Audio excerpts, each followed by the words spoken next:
আর করব এই ব্রকলির যে ডাঁটা হয় সেটার একটু ভাজা করব। এই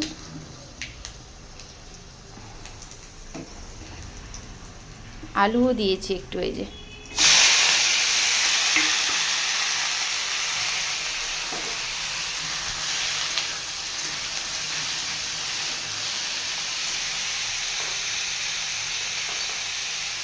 একটু লবণ,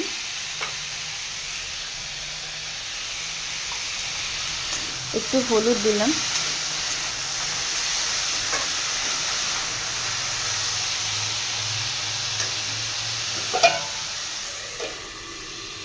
তখন ব্রকলি ভাজা যে করছি সেইখানে কিন্তু পেঁয়াজ দিই নাই, এমনি লবণ হলুদে ভেজেছি।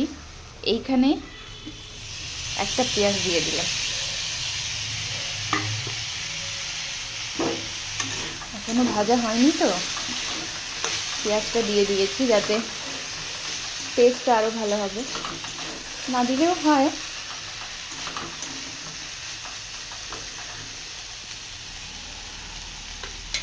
একটু হাই হিট করে ভাজবো। এই ভাজাটা কিন্তু একদম কমপ্লিট। কি সুন্দর লাগছে, আর গন্ধও দারুণ বেরিয়েছে জানেন। চলো এবার গ্যাসটা অফ করে এটাকে নামিয়ে নিচ্ছি।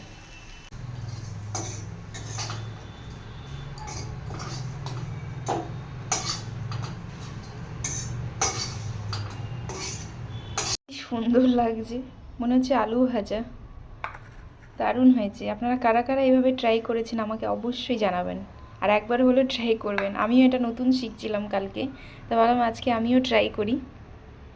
খুব সুন্দর লাগছে না?